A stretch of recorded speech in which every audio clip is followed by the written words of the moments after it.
Do you believe life is coming at you? Or do you believe life is coming from you?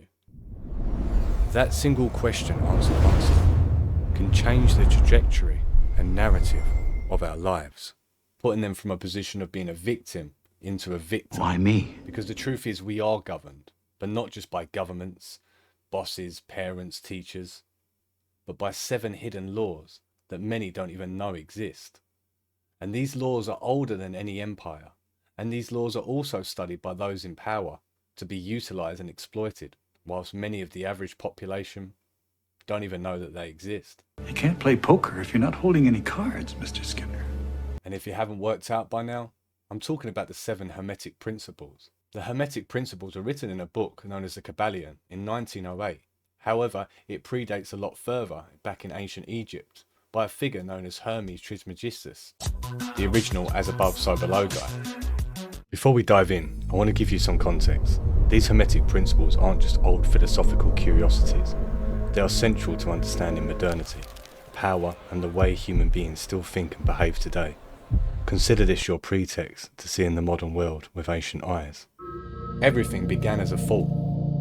Your job, your joy, your desire, your grief, your late night doom scrolling addiction, all began in the mental plane before it became physical. In the external world, media being used to change public discourse and perception, education, instilling, programming from an early age that lasts a lifetime. Because I'm big and you're small, and I'm right and you're wrong. Or the simple trick of marketing, planting a seed of what is desirable before it is even desired. So if all is mind, who's doing the thinking for us? As above, so below, so within, so without. Our inner world mirrors our external experience. We've heard this so many times in psychology. It's not what happens to us externally, it's what happens in the processes internally. Toxic relationships, down to self-worth. A government that doesn't represent its people, reflective of a dissonance in the collective unconscious. You could say that the pollution of nature, the pollution in the ocean, mirrors our internal disconnection to our emotions. Broken leadership, reflective of broken homes. Over-medication, pointing to some form of spiritual drought. You change the mirror on the inside, the external world has no option but to shift. The principle of vibration, nothing stays still. You are a vibration, a walking signal tower, both a receiver and an emitter of frequencies. That's just not TikTok good vibes talk. That's physics. We understand this by the simple fact of music and why it's such an important part of a human experience. Friedrich Nietzsche once said, without music, life will be a mistake. Because music has a powerful way of evoking emotion through the mechanism of brainwaves, eliciting responses, weaponizing nostalgia, locking into memories, or just being able to change our physiological state based upon the vibration of that type of music. It's hard not to listen to heavy metal and want to rock your head. It's hard to listen to rap and not want to bop your head. The frequency that's locked inside of this music is what is unlocked within inside of us. Or just to the very real fact that emotional states become contagious. We become the sum of the people that we expose ourselves to vibrationally. You're negative. If you hang around with negative people, negative Nancys all the time, it elicits that response within ourselves. Equally, if you're around positive, accountable individuals, the same true there. Our vibrational diet that we consume, which is not just food, either raises or lowers our vibration. Everything is dual. Opposites are identical in nature. Light and dark, day and night, joy and sorrow, same stick, but different ends. We see this in the external world through politics and the influence of the illusion of choice between left and right.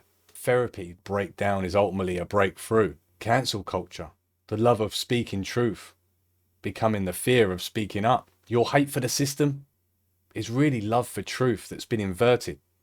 So let's flip it back. Everything flows in, everything flows out. The pendulum swings. No state is permanent. Not joy, not sorrow, not pain. We see this played out in something in the physiological level as the contracting and relaxing of our heartbeat, all the way to the economics with the rising and fall of boom and bust cycles, viral trends and influencers, and what is hot rising to popularity and then dropping back to what's obscure again. Moon phases influencing lunatics and people's moods. Even down to the concept of motivation, being that someone saying they've lost their motivation and they've fallen off the bandwagon, is in essence saying that they've lost their rhythm towards that task that was moving them forward. So learning to ride the swing as opposed to being whipped by it. Nothing happens by chance. Every thought, every word, every vibration is a seed, and every seed grows something. This is probably one of the most important concepts to get, because it roots itself in the idea of victimhood, the idea that there is no control around the external world, ignoring the control of inside the internal world, ignoring accountability for what we can control. This is probably one of the bigger of the 7 principles that affects people's day-to-day lives, whether that's their interpersonal skills or their sense of purpose, that we do play quite a significant part in our own joy and our own suffering, and that is the onus and responsibility on others, or do we play quite a big part in that? We see this in the external world through generational abuse and cycles of abuse that affect families, social media, echo chambers, ritualized systems that create predictable compliance. So you could say we're not just unlucky or we're not cursed, we're just uncalibrated to this particular law. The principle of gender. Gender is in everything. This is another one that is highly contested in modernity, and probably the reason why there's a lot of narrative and rhetoric around identity politics, because whilst people are confused about this and living in fairy tale land, we lose the logic and the objectivity of this law. We do have both logic and intuition, creativity as well as action, reaction and proaction. These laws all stack upon each other. And this one in modernity seems to be a hotly contested thing, with people willing to die on the hill for either side of the polarity.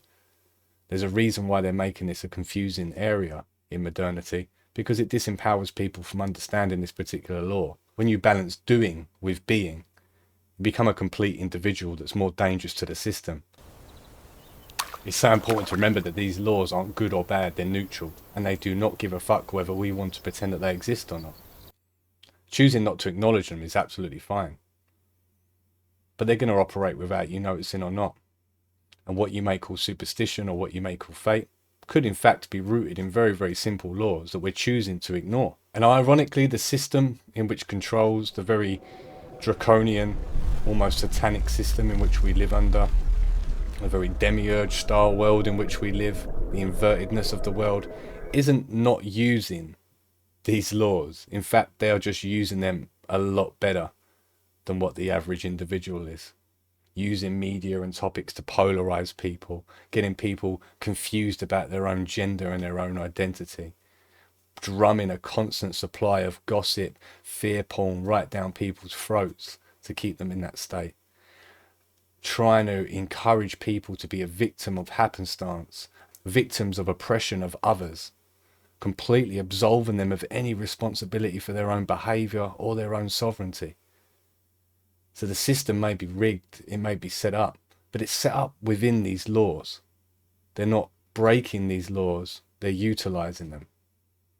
And all whilst we are victims of these laws, whether that's unconsciously or consciously, we're showing up to court without any representation. So we can't change these laws.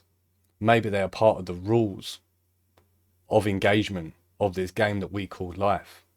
And rather than moaning about the game, maybe we need to learn how to play it better. And every day that we forget about them and push them out of our conscious mind, the more that someone else remembers them and may use this superior knowledge of law against you.